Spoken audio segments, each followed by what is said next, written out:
Hello everybody, Namaste. My name is Geeta Kharel and today I am questioning does land use influences string soil behavior of expensive clay soils?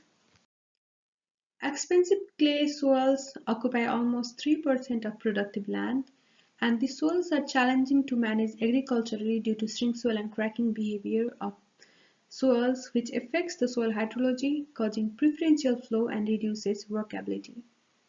Thus, the objective of this part of our study was to evaluate the effect of land use in Blackberry region of Alabama on string soil and cracking behavior of these expensive clay soils. The soils were under forest, hayfield, pasture, conventional tillage, conservation tillage, and we collected soil sample from 0 to 5, 5 to 15, 15 to 30, and 30 to 50 centimeters. We analyzed soil sample for particle size distribution,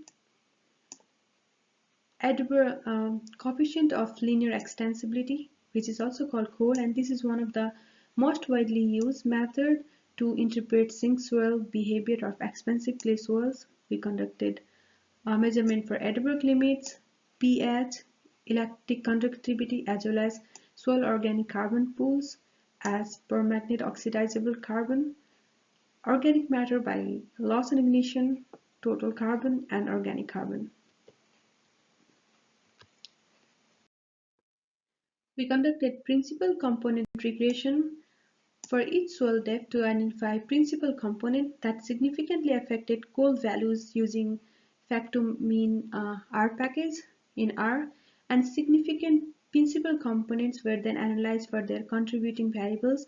You can see this in table 1. These are the different variables and principal component at different depth. Let's see figure 2. Figure 2 shows quantitative and qualitative variables for principal component regression for 0 to 5 centimeters and 5 to 15 centimeters. All the other depths are not shown here because of limited space.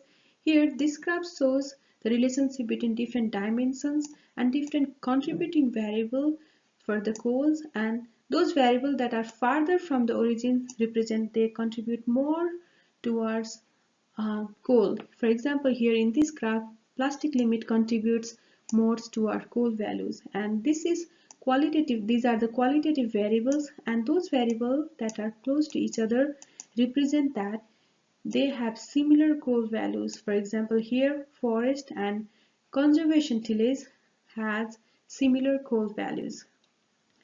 Let's see figure 3a. Figure 3a shows Euclidean distance between different land uses, and figure 3b shows relationship between coal.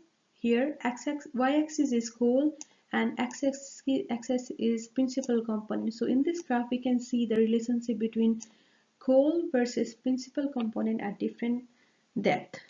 So our results indicate that coal values are higher for conventional tillage and decrease for land uses, respectively in pasture, hayfield, conservation tillage, and forest.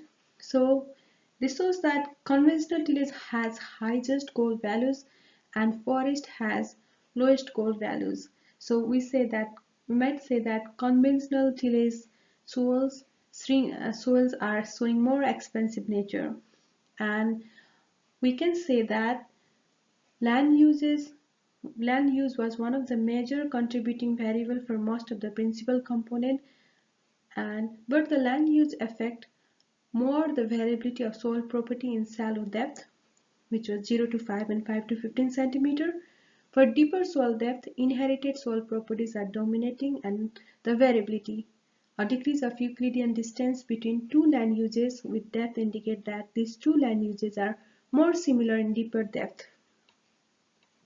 Our results indicate that coal values of conservation tillage were more similar to forest, and conventional tillage was most different. So we can say that land use has an effect on string soil behavior of expensive clay soil. With this, I would like to acknowledge my helping hands and thank you very much for your time. Please let me know if you have any question. Thank you very much.